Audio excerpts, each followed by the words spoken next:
जय जगन्नाथ बंधुगण आपण को यही चैनल रे स्वागत। नमस्कार बंधुगण, जदि आपणकर भी सिंह राशि होता है तेबे वीडियोटी को स्किप न करी अवश्य देखंतु। 2025 वर्ष आपणक पई किपरि हेबो यह आपणकु विभिन्न प्रकार समस्या विषय अवगत कराइबो एवं 2025 सुधा आपणक जीवन रे विभिन्न दिगरे आपण माने आशा करुथिबा फलाफल प्रकार विषय मध्य जानी पारिबे। आपण किपरि आर्थिक क्षेत्र में फलाफल हासिल करिवे, आपण चाकरी रहिबो किंबा बदलिबो, व्यवसाय रे की प्रकार परिवेश रहिबो, पारिवारिक संपर्क आंतरिकता सृष्टि करिवो किंबा तिक्तता एवं द्वंद्व बुद्धि पाइबो, आपण वैवाहिक जीवन किपरि रहिबो, आपणक प्रेम जीवन रे अवस्था कौन हेबो, आपणकर स्वास्थ्य किपरि रहिबो, आहुरी मध्य आलोचना करिबा जे आपणकर जीवन रे केउं दिग गुड़िक नूतन आशा पाइबो, केउं क्षेत्र रे आगको बढ़िबे, 2025 वर्ष रे आपणक पई केउं सुजोग सृष्टि हेबो, यह आपणकु लाभ देबो जेउथिरे आपण योजना करिबाकू समर्थ हेबे। तेबे बंधुगण आसंतु जानिबा आजिर एही कार्यक्रम। आपणक जदि सिंह राशि होइथाय तेबे एही वीडियोटी को थरे मात्र शेष पर्यंत देखंतु। सिंह राशि व्यक्ति विशेष मानकर जीवन एही मास ठारू बदलिबाकू जाउअछि, कारण ग्रह नक्षत्र मानकर चलन रे गोटिए बहुत बड़ परिवर्तन हेबाकू जाउअछि, जहा द्वारा एमानक जीवन रे चालुथिबा समस्त दुख एवं कष्ट समस्यार अंत हेबाकू जाउअछि एवं एमानक जीवन रे पुणी थरे खुशी फेरिबाकू जाउअछि। देखंतु एही 2025 मसीह रे चारि गोटी प्रमुख बड़ ग्रह मानकर राशि परिवर्तन हेबाकू जाउअछि। तेबे गुरु बृहस्पति, शनिदेव, राहु एवं केतुंक राशि परिवर्तन हेबाकू जाउअछि, जहा द्वारा आपणक जीवन रे किछि बड़ हेबाकू जाउअछि। आपणक जीवन रे चालुथिबा समस्त दुख कष्टर अंत हेबाकू जाउअछि, पुनर्बार आपणक जीवन रे खुशी फेरिबाकू जाउअछि। तेबे आसंतु जानिबा एही मासरे आपणक जीवन रे कौन सबु परिवर्तन हेबाकू जाउअछि। एहा पूर्वरु बंधुगण आपणकर जदि सिंह राशि होइथाय एवं आपण भी जगन्नाथଙ୍କୁ सच्चा हृदय रे भक्ति करुथांती, विश्वास करुथांती, तेबे एही वीडियोटी को लाइक करी कमेंट बॉक्स रे जय जगन्नाथ जय माँ लक्ष्मी अवश्य लिखि दियंतु।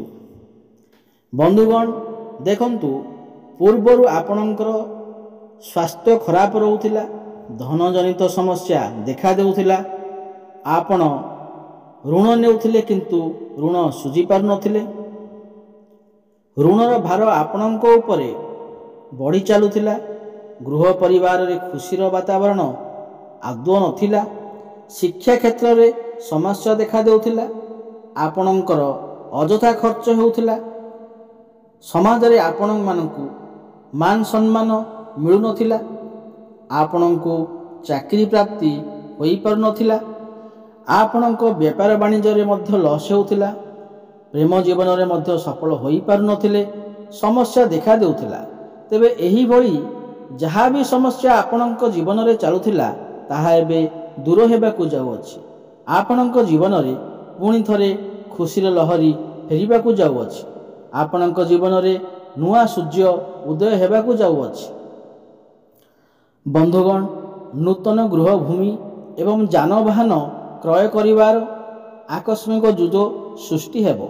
दीर्घ दिन धरी इच्छा थिले नुआ घरटीए करिबी, सेही आशा आपणकर निश्चिंत पूर्ण हेबो। दीर्घ दिन धरी जेउ आशा रखिथिले ताहा निश्चिंत पूर्ण हेबो। बंधुगण चलित वर्ष बृहस्पतिंकर चलन हेउअछि। बृहस्पति आपणक एकादश भाव को लाभ स्थान को चलन करिवे, जहा आपणक पई अत्यंत शुभ अटे। शास्त्र कहे कि एकादश सर्वप्राप्ति। तेबे आपण एही वर्ष समस्त क्षेत्र रे उन्नति करिवे, ଚାରି ଦିଗରୁ ଆପଣଙ୍କୁ ଲାଭ ହିଁ ଲାଭ ପ୍ରାପ୍ତି ହେବ। ଭୂମି ସୁଖ, ଘର ସୁଖ ଏବଂ ଯାନବାହନ ସୁଖ ଆପଣଙ୍କୁ ପ୍ରାପ୍ତି ହେବ। ବଡ଼ ଭାଇ ଭଉଣୀଙ୍କ ସପୋର୍ଟ ଆପଣଙ୍କୁ ପ୍ରାପ୍ତି ହେବ। ଏହା ସହିତ ଚଳିତ ବର୍ଷ ଛାତ୍ରଛାତ୍ରୀମାନେ ସେମାନଙ୍କର ପାଠପଢ଼ାରେ ବହୁତ ଅଧିକ ଉନ୍ନତି କରିବେ। ପିଲାମାନଙ୍କ ଉନ୍ନତି ଦେଖି ବାପା ମା' ମାନେ ଗର୍ବ ଅନୁଭବ କରିବେ। ଏହା ସହିତ ଦୀର୍ଘ ଦିନ ଧରି ଆପଣ ସନ୍ତାନଟିଏ ପାଇଁ ଚେଷ୍ଟା ଓ ଚିନ୍ତା କରୁଥିଲେ। ଯେଉଁ ଦମ୍ପତିମାନେ ସନ୍ତାନର କାମନା ରଖିଥିଲେ ସେମାନଙ୍କୁ ଏହି ବର୍ଷ ନିଶ୍ଚିନ୍ତ ଭାବରେ ସନ୍ତାନ ସୁଖ ପ୍ରାପ୍ତି ହେବ। ଖାସ କରି ଏହି ମାସ ପରେ ଆପଣଙ୍କୁ ନିଶ୍ଚିନ୍ତ ଭାବରେ ସନ୍ତାନ ପ୍ରାପ୍ତି ସୁଖ ହେବ। ଗୃହ ପରିବାରରେ ସୁଖ ଫେରି ଆସିବ। ଘରକୁ କୌଣସି ନୂତନ ଅତିଥି ମଧ୍ୟ ଆସିପାରନ୍ତି। ଏହା ସହିତ ବିଦ୍ୟାର୍ଥୀମାନେ ବିଶେଷ ଭାବରେ ଦୂରଯାତ୍ରା କରିପାରନ୍ତି। ସେମାନଙ୍କ ପାଠପଢ଼ାକୁ ନେଇ ବା ସେମାନଙ୍କର ଆଡ଼ମିସନକୁ ନେଇ ଦୂର ସ୍ଥାନକୁ ଯାତ୍ରା କରିପାରନ୍ତି। ଏହି ଚଳିତ ବର୍ଷ ବିଦ୍ୟାର୍ଥୀମାନେ କୌଣସି ନୂତନ ଆଡ଼ମିସନ ମଧ୍ୟ ନେଇପାରନ୍ତି। ଏହି ବର୍ଷରେ ଆପଣଙ୍କ ବିଦ୍ୟା କ୍ଷେତ୍ରରେ ଉନ୍ନତି ଆଣିବ। ଯଦି ଆପଣଙ୍କର ପାଠପଢ଼ାରେ ମନ ଲାଗୁନଥିଲା, ଶିକ୍ଷା କ୍ଷେତ୍ରରେ ସମସ୍ୟା ଦେଖାଦେଉଥିଲା, ତେବେ ଏହି ବର୍ଷ ଆପଣଙ୍କ ପାଠପଢ଼ାରେ ମନ ଲାଗିବ। କାହିଁକି ନା ଗୁରୁଙ୍କର ଦୃଷ୍ଟି ଆପଣଙ୍କ ପଞ୍ଚମ ଭାବ ଉପରେ ରହୁଅଛି। ଆପଣଙ୍କ ଜ୍ଞାନ ବଢ଼ିବ, ବୁଦ୍ଧି ବଢ଼ିବ। ନିଶ୍ଚିନ୍ତ ଭାବରେ ମୁଁ କହିବି କି ସିଂହ ରାଶିର ବିଦ୍ୟାର୍ଥୀମାନେ ଶିକ୍ଷାର୍ଥୀମାନେ ଶିକ୍ଷା କ୍ଷେତ୍ରରେ ବହୁତ ଉନ୍ନତି କରିବେ। ଏହା ସହିତ ଯେଉଁମାନେ କର୍ମକ୍ଷେତ୍ରରେ ନିଯୁକ୍ତି ପାଇବା ପାଇଁ ଚେଷ୍ଟା କରୁଥିଲେ ସେମାନଙ୍କ ପାଖରେ କୌଣସି ଚାକିରି ନଥିଲା, ଚାକିରି ଅସ୍ଥାୟୀ ପ୍ରାର୍ଥୀମାନଙ୍କୁ ଏହି ମାସରେ ନିଶ୍ଚିତ ଭାବରେ ପ୍ରାପ୍ତି ହେବ। ମନ ଚାହୁଁଥିବା ଚାକିରିଟି ମଧ୍ୟ ପ୍ରାପ୍ତି ହେବ। କିନ୍ତୁ ପୂର୍ବରୁ ଆପଣ ଚାକିରି କରିଛନ୍ତି, ଦୀର୍ଘ ଦିନ ଧରି ଆପଣଙ୍କ ପ୍ରମୋସନ ହେଉନଥିଲା, ତେବେ ଏହି ମାସରେ ଆପଣଙ୍କ ପ୍ରମୋସନ ବି ହୋଇପାରେ। ସରକାରୀ କ୍ଷେତ୍ରରେ ଆପଣ ମଧ୍ୟ ବହୁତ ଅଧିକ ଲାଭାନ୍ୱିତ ହେବେ। ସରକାରୀ ଚାକିରି ପାଇବାରେ ମଧ୍ୟ ସମର୍ଥ ହୋଇପାରନ୍ତି। କୌଣସି ଏକ୍ଜାମରେ ଆପଣ ସଫଳତା ଅର୍ଜନ କରିପାରିବେ। ପ୍ରତିଯୋଗିତାମୂଳକ ପରୀକ୍ଷାରେ ମଧ୍ୟ ଆପଣ ସଫଳ ପ୍ରାପ୍ତି ହେବ। ରାଜନୈତିକ ଥିବା ବ୍ୟକ୍ତି ବିଶେଷମାନେ ସମାଜରେ ମାନ ସମ୍ମାନ ପ୍ରତିଷ୍ଠା ପ୍ରାପ୍ତି କରିବେ। ଏହି ମାସରେ ଆପଣ ପ୍ରତ୍ୟେକଟି କ୍ଷେତ୍ରରେ ଉନ୍ନତି କରିବେ। ପୂର୍ବରୁ ଯଦି ଆପଣଙ୍କ କୌଣସି କାମ ଅଟକ ଥିଲା ତ ସେହି କାମ ନିଶ୍ଚିନ୍ତ ଭାବେ ପୂର୍ଣ୍ଣ ହେବ। ଯେଉଁ ବ୍ୟକ୍ତି ବିଶେଷମାନେ ନୂତନ ବ୍ୟବସାୟ ଆରମ୍ଭ କରିବାକୁ ଚାହୁଁଛନ୍ତି, ଆପଣ ନିଶ୍ଚିନ୍ତ ଭାବରେ ନୂତନ ବ୍ୟବସାୟ ଆରମ୍ଭ କରିପାରନ୍ତି ଏବଂ ସେଥିରେ ଲାଭଜନିତ ମଧ୍ୟ ହୋଇପାରନ୍ତି।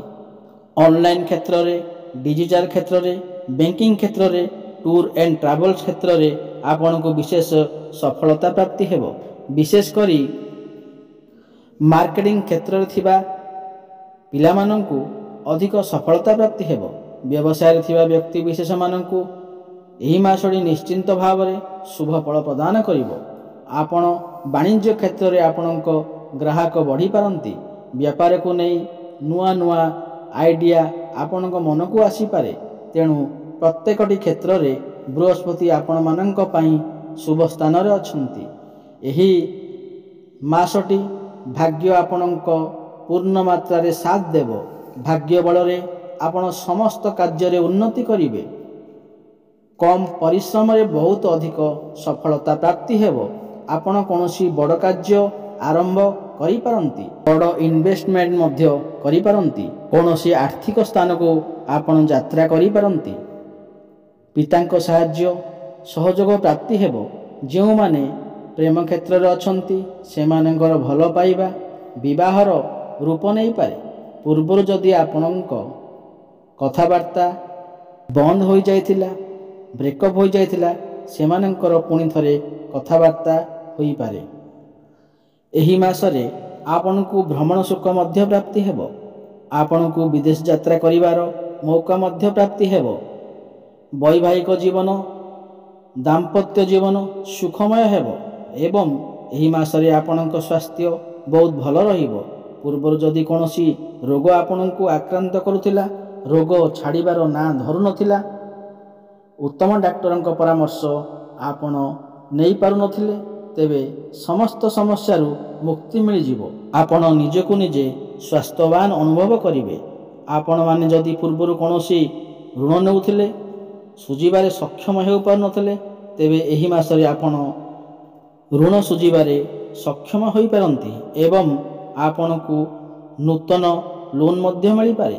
ତେବେ ସିଂହ ରାଶି ବ୍ୟକ୍ତି ବିଶେଷମାନଙ୍କର ପାଇଁ ପ୍ରତ୍ୟେକ କ୍ଷେତ୍ରରେ ଶୁଭ ରହିବା ସତ୍ତ୍ୱେ ମଧ୍ୟ ଆପଣଙ୍କୁ ଟିକିଏ ସତର୍କତା ଅବଲମ୍ବନ କରିବାର ଅଛି। ଏହି ମାସରେ ଆପଣ ଟିକିଏ ସତର୍କତା ଅବଲମ୍ବନ କରନ୍ତୁ। ଯାନବାହନ ଚଳାଚଳ ସମୟରେ ସତର୍କତା ଅବଲମ୍ବନ କରନ୍ତୁ, କାହିଁକି ନା ଏହି ମାସରେ ଆକସ୍ମିକ ଦୁର୍ଘଟଣାର ସମ୍ଭାବନା ରହିଅଛି। ଏହା ସହିତ ବନ୍ଧୁତ୍ୱରେ ବିଚ୍ଛେଦ ଆସିବାର ସମ୍ଭାବନା ରହିଅଛି, ଯାହା ସହିତ ବି ମନମତାନ୍ତର କଳି ଝଗଡ଼ା କରନ୍ତୁ ନାହିଁ, ନହେଲେ ସମସ୍ୟାରେ ପଡ଼ିପାରନ୍ତି। ଆପଣମାନେ ଏତିକି ସତର୍କତା ଅବଲମ୍ବନ କରିଦେଲେ ଆପଣଙ୍କ ପାଇଁ ଅତ୍ୟନ୍ତ ଶୁଭ ହେବା ସହିତ ସିଂହ ରାଶିର ବ୍ୟକ୍ତିବିଶେଷମାନଙ୍କ ପାଇଁ ବର୍ଷଟି ବହୁତ ହିଁ ଅନୁକୂଳ ପରିମାଣ ଆଣିଦେବ। ଅଧିକ ଶୁଭଫଳ ପ୍ରାପ୍ତି କରିବା ପାଇଁ ଆପଣ ପ୍ରତିଦିନ ସୂର୍ଯ୍ୟଙ୍କୁ ଜଳ ଅର୍ପଣ କରନ୍ତୁ, ଶୁଭଫଳ ପ୍ରାପ୍ତି ହେବ। ଏବଂ ପ୍ରତ୍ୟେକ ଦିନ ସନ୍ଧ୍ୟାରେ ହନୁମାନ ଚାଳିଶା ପାଠ କରନ୍ତୁ, ବିଷ୍ଣୁ ସହସ୍ର ନାମର ପାଠ କରନ୍ତୁ, ଶୁଭଫଳ ପ୍ରାପ୍ତି ହେବ। ତେବେ ବନ୍ଧୁଗଣ, ଏହି ତ ଥିଲା ସିଂହ ରାଶି ବ୍ୟକ୍ତିବିଶେଷମାନଙ୍କ ପାଇଁ। ଯଦି ଆପଣଙ୍କୁ ଏହି ଭିଡ଼ିଓଟି ଭଲ ଲାଗିଥାଏ ତାହେଲେ କମେଣ୍ଟ ବକ୍ସରେ ଜୟ ଜଗନ୍ନାଥ, ଜୟ ମା ଲକ୍ଷ୍ମୀ ଅବଶ୍ୟ ଲେଖନ୍ତୁ। ରହୁଛି, ଧନ୍ୟବାଦ। ପୁଣି ଦେଖା ହେବ ଆଗାମୀ ଭିଡ଼ିଓରେ।